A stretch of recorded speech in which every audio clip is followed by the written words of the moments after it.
নমস্কার, জয় মা কালী। আশা করি সবাই খুব ভালো আছো। আমি ইজওয়ে লার্নিং ক্লাসেসের রিজনিং ফ্যাকাল্টি শর্মিষ্ঠা বনি। আজকে অনেক দিন পর তোমাদের সাথে আবার ক্লাস করছি। কিছুদিন শরীরটা খুব খারাপ ছিল, তার জন্য ক্লাসটা করতে পারিনি। তো চলো আজকে তোমাদের আমি স্পেশালি বক্স বেস পাজলটা করাবো। এতদিন তো মিক্স আপ করে করিয়েছি, আজকে তোমাদের স্পেশালি শুধু বক্সটাই করাবো। বক্সটা করাবো তার অনেকটা কারণ আছে। পরীক্ষায় এখন দেখছি ম্যাক্সিমাম টাইপেরই বক্স টাইপের যে পাজলগুলো যেভাবে করায় সেভাবে পাজলগুলো বেশি আসে। ধরো এবার যদি ফ্লোর টাইপের পাজল আসলো, সেটাকে আমাদের বক্স টাইপের করে করতে হচ্ছে, কারণ অনেক কিছু মেনশন করা থাকে না। তো বক্স টাইপের পাজলগুলো দুই ভাবে করা যায়। আমি আজকে তোমাদের দুটো ভাবেই করিয়ে দেখাবো, যাতে তোমাদের বুঝতে সুবিধা হয়। তাছাড়াও তোমাদের আমি আগে থেকে কিছু বলছি কিভাবে করতে হয়। যখন বক্স বেস পাজল করবে তখন দেখবে অনেক সময় কিছু মেনশন করা থাকে। দেখবে অনেক সময় লোয়ার মোস্ট ফ্লোর বা টপ মোস্ট ফ্লোর বা ইভেন অড বা উপর থেকে 3 নাম্বার, নিচের থেকে 2 নাম্বার, ইভেন এরকম কিছু মেনশন করা যখন থাকবে, তখন আমরা কি করব, বক্স বেস পাজলটাকে এজ লাইক এজ আমরা ফ্লোরের মতো করে করব। মানে 1 2 3 4 গুলো লিখে করব।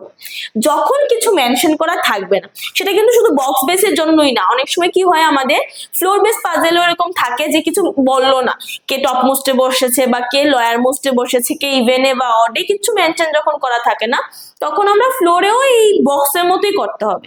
তো প্রথমটা আমি যে বক্স বেসটা করাবো, এটা প্রপার একটা হলো বক্স বেস পাজল, বাট এটাকে কিন্তু ফ্লোরের মতো করছি বিকজ এখানে মেনশন করা থাকবে। ভালো করে নোটিস করবে তোমরা ব্যাপারগুলো, আর নোট ডাউন করবে। অবভিয়াসলি যখন করবে লিখে লিখে করবে, না লিখে কিছু করবে না। আর বারবার করে যদি বুঝতে প্রবলেম হয় অবশ্যই কমেন্টে জানাবে। আর বারবার করে কি করবে, রিপিট করবে লেখাগুলো, মানে বারবার দেখবে, বুঝবে, ক্লাসটা ভালো ভালো করে দেখবে। ফার্স্টে যেটা করাচ্ছি ভালো করে দেখো, স্ক্রিনে তো কোশ্চেন চলে আসবে তোমাদের। এখানে বলেছে কি 7টা বক্স আছে। আর যখন আমরা লেংথ বেসে পাজলগুলো করি, সবসময় মনে রাখবে নিচের দিকে থাকে সবচেয়ে ছোট বা কমটা, আর উপরের দিকে থাকে সবচেয়ে বড় বা যে সবচেয়ে বেশি, এরকম উপরের দিকে থাকে। সবসময় ওই সিরিজটা মেনটেন রাখবে তোমরা। দেখো এখানে বলেছে 7টা বক্স আছে। লোয়ার মোস্ট যে শেলফটা আছে এটা নাম্বার ইজ 1, আর টপ মোস্টটা আছে কি নাম্বার ইজ 7। ঠিক আছে, এবার বলেছে only 2 boxes are kept between G and C where either of boxes is kept on the lowermost shelf। দেখো এখানে কিছু মেনশন করা আছে কি জি আর সি এর মধ্যে যে কোনো একটা একবার কি হবে, লোয়ার মোস্ট শেলফে হবে। দ্যাট মিন্স আমরা এখানে কি করব, 1 2 3 4 লিখে লিখে করব। বুঝতে পারলে? আছে কয়টা বক্স? 7টা। দেখো 1 2 3 4 5 6 7, এরকম করে আমরা ফ্লোরও করি, কিন্তু এখন বক্সটা আমরা এরকম ভাবেই করব বিকজ এখানে কিছু মেনশন করা আছে। যখন কিছু মেনশন করা থাকবে না তখন কিভাবে করতে হয় সেটাও দেখাবো। কি বলেছে, only 2 boxes kept between G and C where either of boxes kept on lowermost shelf। যে কোনো একটা একবার লয়ারে হবে, একবার সি কে লয়ারে দিলাম, একবার জি কে লয়ারে দিলাম, দুইটা বাদ দিয়ে জি হবে, দুইটা বাদ দিয়ে সি হবে। বুঝতে পারলে? তারপর বললো only 1 box is kept between D and C। আচ্ছা, both the boxes D and G are kept adjacent shelves। তাহলে C একটা বাদ দিয়ে D কোথায় হবে? এখানেই হবে, যেহেতু বলেছে জি আর ডি একসাথে হবে তার জন্য। তারপর বলেছে box B is kept 2 boxes above A। Box B is kept 2 boxes above A। A একটা বাদ দিয়ে বি হবে। Box A is kept above G. Box A আবার জি এর উপরে থাকে, জি এর উপর এখানেই বসবে শুধু। আর এখানে দেখো জি এর উপর এখানে বসতে পারে, আবার এখানে বসতে পারে, তার জন্য আমি আরেকটা কন্ডিশন নিয়ে নিচ্ছি। এত ভেবে লাভ নেই, একদম শর্টই হচ্ছে, তার জন্য আমি কন্ডিশন কিছু কম নেব না, নিয়ে নিচ্ছি। 3টা কন্ডিশন তো নর্মালি থাকে। তারপর বলছে the number of boxes kept above E, kept above E is same as kept below F. মানে ই এর উপরে যতজন, এফ এর নিচে ততজন, সেম সেম সিকোয়েন্স ওরা মেনটেন করবে। তারপর বলেছে box E is kept above এ।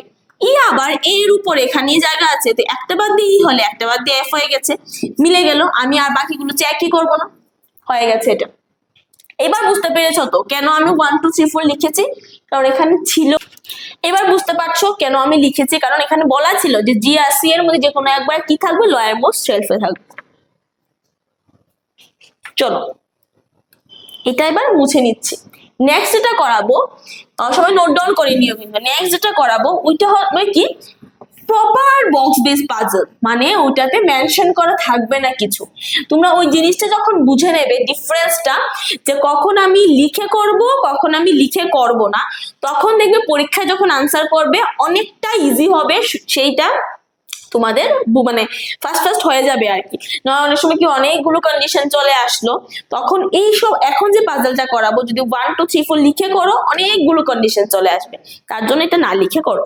দেখো কি আছে বলছে 8টা বক্স আছে, এটা লোয়ার মোস্টটা নাম্বার ইজ 1, টপ মোস্টটা এটা সেমই থাকবে।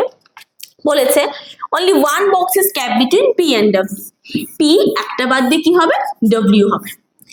নিচেও হতে পারে উপরেও তো হতে পারে, কারণ আমাদের কিছু বলেছে না যে অ্যাবভ না বিলো। তারপর হচ্ছে box S is kept immediately above W, W ঠিক উপরে কে বসে এস বসে। বুঝতে পেরেছো?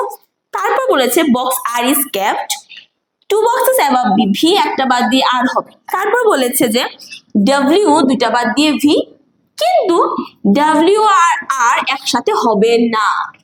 এবার দেখো যদি আমরা ডব্লিউ দুইটা বাদ দিয়ে নিচে ভি দেই, ভি একটা বাদ দিয়ে উপরে আর হবে, বাট ডব্লিউ আর আর তো একসাথে হবে না, তাহলে ডব্লিউ দুইটা বাদ দিয়ে ভি উপরেই হবে আর ভি একটা বাদ দিয়ে আর তো উপরেই হবে। ছিল কয়টা? 8টা বক্স, 1 2 3 4 5 6 7 8, ফুললি 8টা কমপ্লিট হয়ে গেছে। এখানেও ডব্লিউ দুইটা বাদ দিয়ে ভি উপরে হবে, ভি একটা বাদ দিয়ে আর এখানে হবে, এখানে 6টা কমপ্লিট হয়েছে। বুঝতে পারলে? তারপর দেখো কি বলেছে box U is kept immediately above Q, Q ঠিক উপরে কে বসে? ইউ বসে।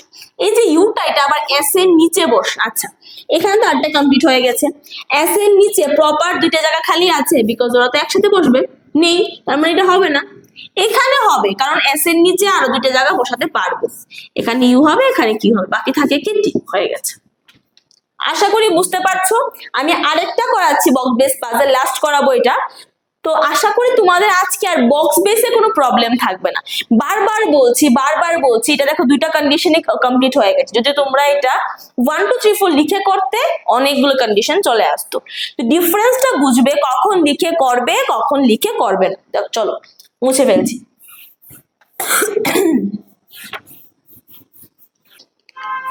চলো নেক্সট আরেকটা বক্স বেস পাজল করছি। আশা করি এই বক্স বেস পাজলটা করলে তোমাদের আর কোনো প্রবলেম থাকবে না বক্স বেস।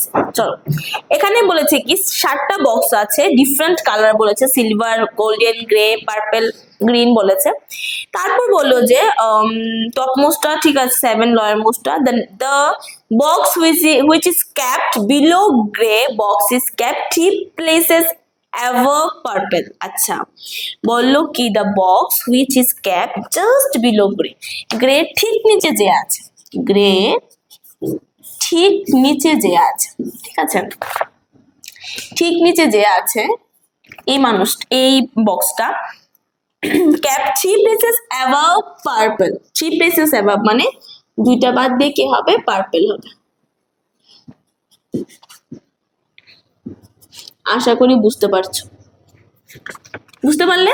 গ্রে যে নিচে যে ঠিক নিচে যে আছে এই মানুষটা পার্পল থেকে দুটা বক্স উপরে আছে, ঠিক আছে।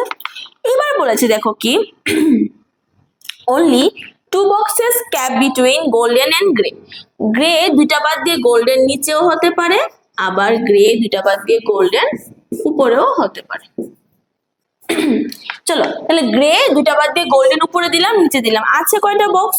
আছে 7টা। এখানে কয়টা হয়েছে? 1 2 3 4 5 6 7 8টা হয়ে গেছে, কেটে দেবো কারণ অবভিয়াসলি এটা বেশি হয়ে গেছে। তারপর বলেছে দেখো কি the white box is kept just above golden, গোল্ডেনের ঠিক উপরে হোয়াইট। তারপর বললো green box is kept in a prime number, green কোথায় বসে? Prime number. আচ্ছা প্রাইম নাম্বার কি আছে 1 থেকে 7 এর মধ্যে? 2 3 5 7, ওকে 2 3 5 7, এখানে 1 2 3 4 5 অলরেডি কমপ্লিট হয়ে গেছে, আরো দুইটা বক্স বাকি আছে। এবার বলেছে কি the grey box is ক্যাপ্ট above green box. আচ্ছা গ্রে বক্সটা গ্রিন বক্সের উপরে, গ্রিনের উপরে হলো গ্রে মানে গ্রে নিচে গ্রিন হবে, তাহলে অবভিয়াসলি এটা যদি এটাকে আমি হাইয়েস্ট রাখতে পারি 5টা, তো যদি 6টা দিয়ে দিই 1 2 3 4 5, 5 নাম্বার পজিশনে হতে পারে। আরেকটা কন্ডিশন সম্ভব হবে, চলো আমি করছি, গ্রে এটা হলো হোয়াইট এটা হলো গোল্ডেন, তারপর হলো পার্পল। ঠিক আছে, এটা তো একটা সম্ভব হলো। এটা হলো 6টা, তো উপর একটা দিয়ে 7টা, 1 2 3 4 5 নাম্বারে কি হবে? 5 নাম্বারও হতে পারে, 7 নাম্বার হতে পারে, কিন্তু গ্রে এর নিচে কিন্তু গ্রিন হয়, তাই গ্রিনটা এখানেই হবে। বুঝলে? আর একটা হবে নিচে 2টা দেব, তাহলে 2 নাম্বারে কি হবে? গ্রিন হবে। এবার দেখো কি বলেছে, বলেছে the orange box is kept below silver, সিলভারের নিচে অরেঞ্জ। আচ্ছা, সিলভারের নিচে অরেঞ্জ আছেই তো 2টা, সিলভারের নিচে অরেঞ্জ, সিলভারের নিচে অরেঞ্জ। এবার বলেছে the box does not the two boxes do not keep between white and silver, white আর সিলভারের মাঝখানে 2টা বক্স হবে না, হোয়াইট আর সিলভারের মাঝখানে 2টা বক্সই হয়ে আছে, এখানে বক্স নেই, মানে একটা বক্সও নেই। এবার বলেছে কি ডো নট কিপ টু, মানে 2টা হতে পারবে না, 2 এর কম হতে পারবে, 2 এর বেশি হতে পারবে, নাও হতে পারে, বাট কোনো সময় কি হবে না? 2টা হবে না। তার জন্য এটা কাটা গেল, এটা হয়ে গেল। বুঝতে পারলে? প্রপার বক্স বেস পাজল বলে এগুলিকে। এখন ম্যাক্সিমাম টাইম পরীক্ষার মধ্যে আমাদের ম্যাক্সিমাম পাজল গুলি তোমাদের এরকম ভাবে করতে হয়, অনেকে বুঝতে পারে না মানে কিভাবে করলে ফার্স্ট ফার্স্ট হয়, তো তোমরা অবশ্যই তখন এইভাবে করবে। বুঝতে পারলে? তো আজকের মতো আমার ক্লাসটা এখানে আমি এন্ড করছি। বক্স বেস পাজল নিয়ে আশা করি আর কোনো প্রবলেম থাকবে না, যদি কিছু থাকে অবশ্যই আমাকে কমেন্টে জানিও। নমস্কার, জয় মা কালী।